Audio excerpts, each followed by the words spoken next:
Good afternoon and welcome to the Kerry Garden Show. Alan Finn here with you again at Boyles of Killorglin amongst some beautiful flowers and a fine looking manager here at the Garden Show. Miguel, how are you? You're hitting on me. You're keeping well. Thank you, you too. You're good. Thank you. As I said, we're surrounded by beautiful flowers. The garden centre is looking amazing, Miguel. I tell you, all the staff here are working their butts off to keep all this colour, and it's just looking fabulous. Yeah, it looks very good. It does. So tell me about today's show. We've got some beautiful plants here. What are we going to be talking about this week? So as you can see, and the people that cannot see, it's all perennial plants. And we're going to talk about the long flowering ones. So some of them, they have a more short burst. Exactly. A lot of flowers would do, yeah. So we're going to talk about the ones that... Peonies, for example, this is a very short joy. You know? Okay. They just have a flower that lasts long enough, but it's not a long flowering plant. So once it's gone, it's gone. And it's nice having those plants in the garden, but it's good to combine with something that gives you a more long-lasting color over the summer. I think it's what everyone wants, really. You know, everyone loves to look, and it's one thing to look at the label and to say, oh, this beautiful color, or seeing it in someone else's garden, but you know, you want it there for as long as possible, and some plants, as you mentioned, aren't suited. So everything we have here on the table, we have a lot of different varieties of plants that are long-lasting flowering. What you want in a garden, that you said something that everybody wants this in a garden. What you want in a garden is having flowers nearly all year round. Yeah. But you need to have something that gives you color, a constant or a longer color. So you can combine with bulbs and all these things to bulbs in winter and any other plants that gives you some color. And then in spring you need long flowering perennials, and then you get some shorter period flowers, shorter flowering to combine or whatever you want. But you definitely need those plants here in your garden because they will give you color for 3 or 4 months. Okay?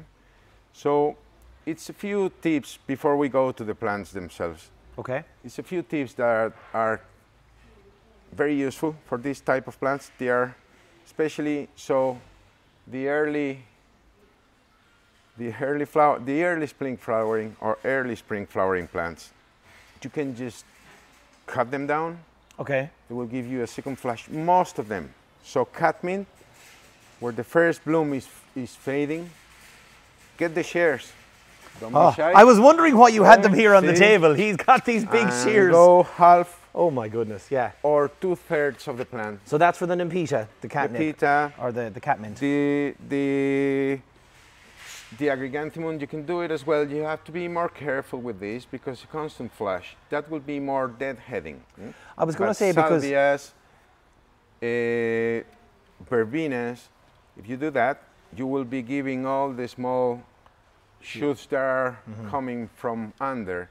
You'll give them light, you will give them strength because the plant will be focusing on producing seeds if you leave the flowers, all right? If you leave the dead flowers, they will be trying to produce seeds. The energy goes there. Yes. If you take them out, shares, they have a second, third bloom.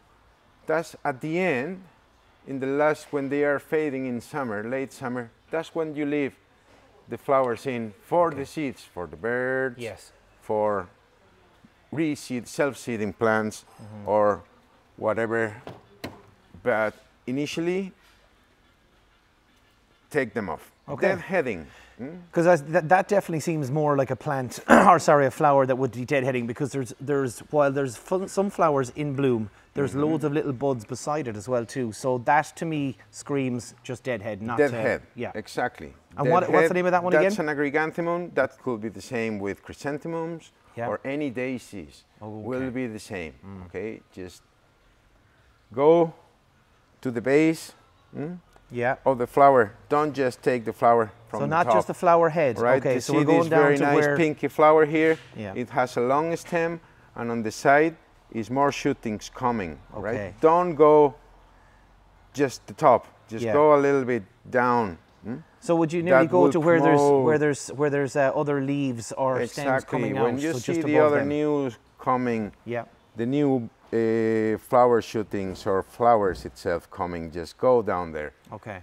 that will encourage the new flower, will encourage a bigger bush, a larger bush instead of a scatter here and there. So you will be promoting the side shootings on the side lower part of the plant. Okay, excellent. Stromerias, the same deadheading, they are very good for flower cut. Believe it or not, they last very long. Okay. So if you want some flower cuts and you have Stromerias, Peruvian lilies. Did you say flower cat? Yeah, cat flower. Cat flower. Cat flower. Yeah, cat flower. Yeah, sorry, I'm Spanish. I know, it's cat okay. Flower. I was just wondering what that meant. Cat flower. Okay. Cat flower. If you want to cut some flowers of the plant. Cut flowers, yeah. Yeah, they have a very long lasting. They last a lot. And is that a type of lily there? Is it? They call it Peruvian lily. Peruvian lily, right? They call it Peruvian lily. Stromeria. They come in very different colors, very different lengths. Some of them are longer than others. That seems to be kind of a low-growing one. That one, is it? This one is bushy ones. You have some of them that they will be wider, longer. They have a different flowering, different type of deadheading or taking the flowers. Okay. The longer ones you have to take the whole stem, while these fellas you just deadhead them from here. Okay. They do very good. They last long. They last a lot in jars. Now I've got some lovely verbenas over here. Now this is a beautiful kind of a bright purple one, and these are another beautiful. Now there's nothing quite coming through here just yet, and we're here in May. So what type of flowering we'll be looking for but you here? See, even if it's nothing, you see the lower shootings coming already. So when you see this is a long. They are long flowers, Stemmed, very good pollinators, very good for pollinators. Take the dead flower off. Just bring the plant down. Don't be afraid, right? You be rewarded with. Don't take off new buds because they could be around some of them. So sometimes it's have side shootings very close to the initial one. Not only this fella, plenty of plants, anthurynums or the leech trees. See, they have, well, in the anthurynums, we have a very beautiful red anthurynum here. Beautiful red, beautiful purple red. When this goes, it's two sides here already. It's two very close to the initial flower, very close to the top. If you go very lower, you'll miss these fellas. Okay. Then when they are all down, you can just go down and it's probably more coming over. But the thing is that the flowering of these plants it has a very prolonged flowering, right? Yeah. Now this salvia is extremely beautiful. It's such an unusual way of flowering because it's nearly halfway down the stem. This one I have right now, it's a salvia patens, and it's got a bright, beautiful electric blue kind of flower, but it's halfway down the stem. How come it's not up the top? Is that a specific type? Yeah, well, they start flowering this way. Some of them, they just develop a longer cluster and they start flowering in that cluster, like some other salvias or cadmiums. These have scatter flowers, and then they have, eventually it will be all covered in blue. All blue the whole way up the stems. Wow, beautiful, beautiful.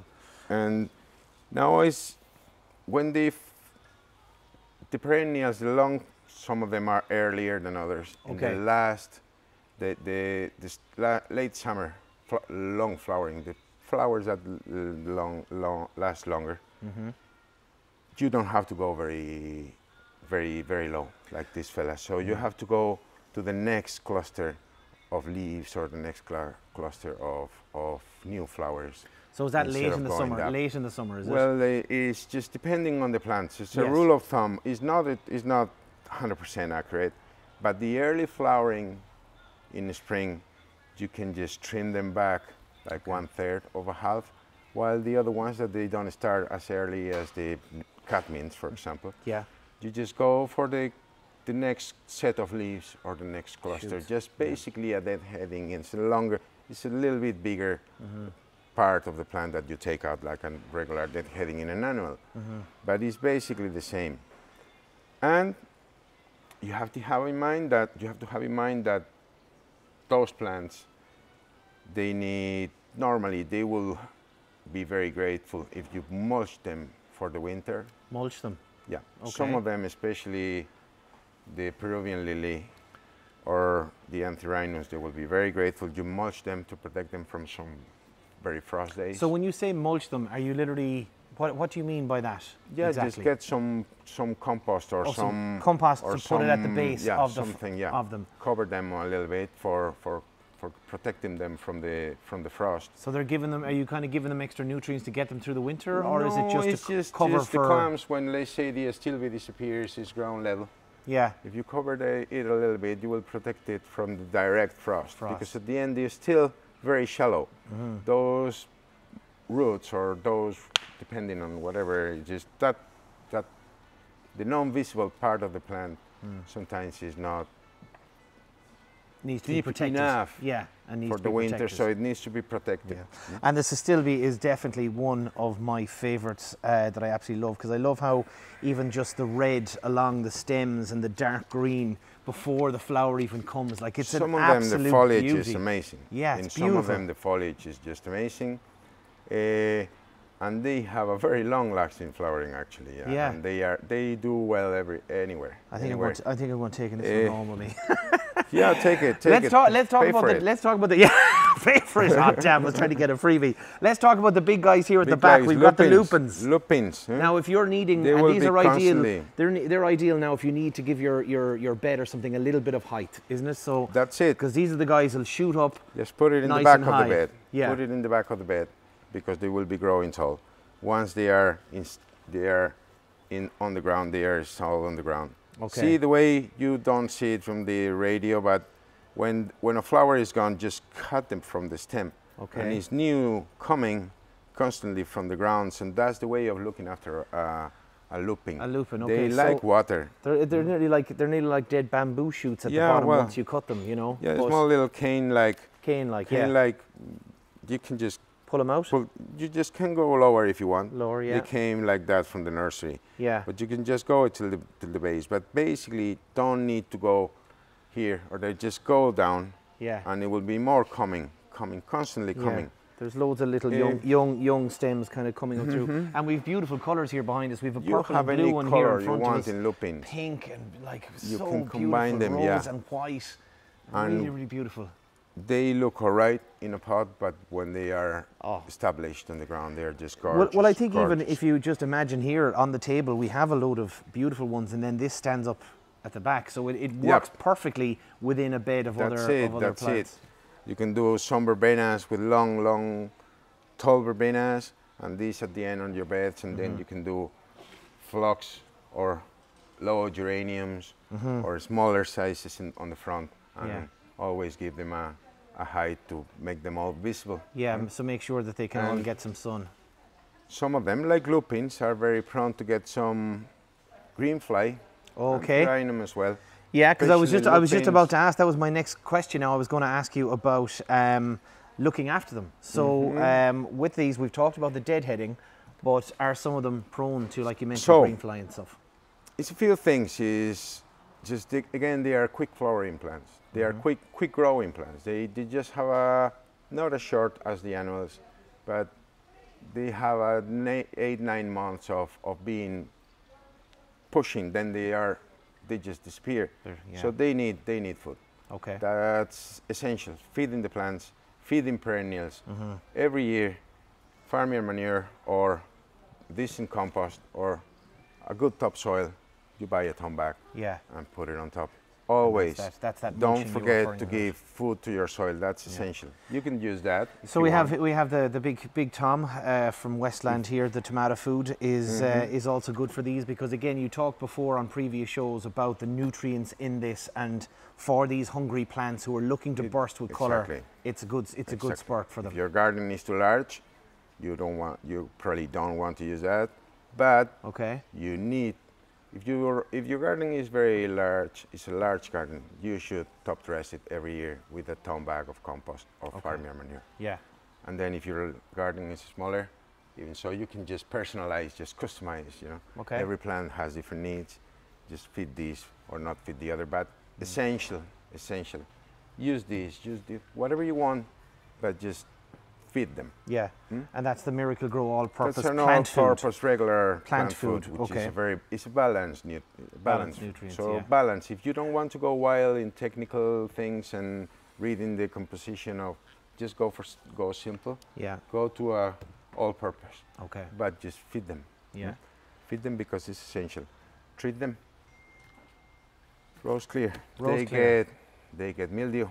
Lupins get mildew. Okay. Lupins are very, I can see the green flies here.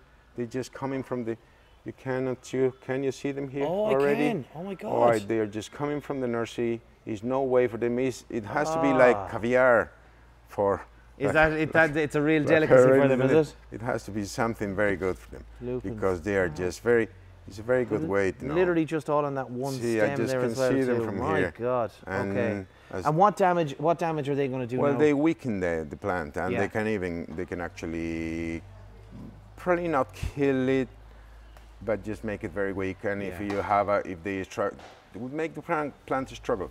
Okay. And then if you have few cold days or a few very hot days, on top of that, it just something that stresses the plant, just makes that it will even make worse. it worse. Okay. So you have to be careful, and they spread. They just make the plant very weak. Okay. And they just, if a very, very severe infection, they can kill them. Yeah. But normally they jump to another plant. And with the rose clear, then how won't affect? It doesn't affect the plant or anything like that. No, they will literally just focus on killing them. If you do it every day, it will be scorching the plants. Okay. So just do it every 2 weeks. Okay.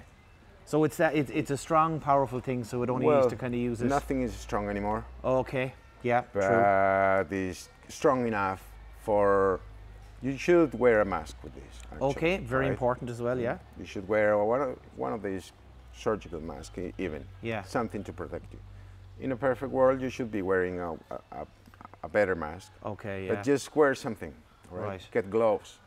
Yeah. Because that stays into your system, into your body. Right. Some elements. That's why nothing is very strong anymore. Of course. Because some things remain in your body forever. All right. And you're accumulating things, and then you suddenly develop a cancer. Okay. And you've been treating without any. Yeah.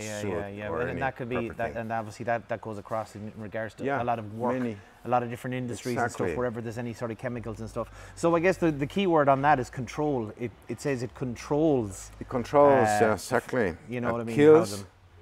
And it controls fungus, so it won't be just it's not like the old school ones that they were killing everything. Yeah. So that prevents and protects, but it's not again, but it's strong enough for you to be careful, for you or for everybody. Or anybody. And would any of the other perennials be susceptible like the lupins, or is it just them? See, the normally soft leaves. Soft leaves, okay. So the antherinum, the leech trees, the salvias. They will come, but is the second dish. Right? Second. Is the second. The main course, the caviar that you're looking for is the lilies. The Alstrom area, but definitely if you have roses, they will be going to the roses. Yeah. And lupins. Okay. And if you have a lupin in your garden, just go check. They will tell you what is going on. Right. Okay. So that's the lupin is kind of like the main focal point there. Yeah. Okay. And you will know what is going to jump into your other plants. There's a whole couple of families, an extended family of greenfly on that there. So they like heat and humidity. So just be careful. So it's feeding, treating them, deadheading, and or trimming them back, mulching them. The combination of them. We probably will have gone through with the mistakes or something like that. You have to be careful how to combine these plants. Yeah. Because some of them, cadmium will be bigger. It'll take up a lot of cover. Yeah. The phlox. So just be wise. And what this is them. Oh, PHLOX, phlox alpine candy stripes. Okay. Right, long flowering perennial. Lovely little dainty, small white and pink. Oh, nice. Nice little smell off them too. Lovely. Creeping phlox. They are more ground cover. Than tall. Okay, so they don't work well with the nepitas. They work well if they are both in the right position. Okay, right? So give them the right position. give them the height they need. Geranium, crownsville geranium, they will be spreading a little bit. So be wise when you plant, combine with other plants, different earlier, later, shorter. Yeah, yeah. Combined with some shrubs, but perennials, this in particular, the key for a longer flowering is just the management. Okay. So the trimming in, that will give you a big, very large second flush. Yeah. In the cadmint, if you do just do it. See, one third. Yeah. Have one. And would you be talking about doing that now? Would this No, be no. They are starting now. They're only just starting when now. They start fading. Yeah. Just go to the to the shares. Okay. You should have at least two, most probably three. Okay. This the third one when you can just always leave the seeds where you want. Some of them they're very good for birds. Okay. But if you want color in your garden, at the end it's a balance. Of course. Yeah, That's what I was telling you, the last flush. Just leave the seeds. Leave the seeds at the end, yeah. Leave the seeds. Excellent. Still, the seeds are very good, and they self-seed as well, so some of them. So just leave them. Beautiful. You can find the anthuriums, they will self-seeding, so you'll probably have more next year. But they are very good for finches and these things, but they, at the end, it's like mowing the lawn in May, like no May mowing or whatever. It's up to you. Yeah, it's up to you. But definitely, if you just manage them clean properly, they will be giving you a very long flowering sort of thing. And longer, very brilliant, and that's exactly what people are looking for. So make sure you get into your garden centre, ask for some of these long flowering perennials. We've checked quite a few. There are obviously others as well. Yeah. Lavenders, Rudbeckias, the black-eyed Susan, they're called. Okay. Or it's plenty. Loads of choices. Brilliant. Brilliant. So listen, get into your little here, but it just a small selection. Excellent. So lots of ideas there for your long flowering plants. Plenty of colour to last as long as possible, and of course great tips from Miguel about how to look after them as well. That is it from the Garden Show this week. Hopefully you've given you lots of ideas and thoughts on what you can do for your garden, and we'd love to see some of your examples. Do send them in to us. But until next time, for myself and everyone here at Boyles Garden Centre, happy gardening.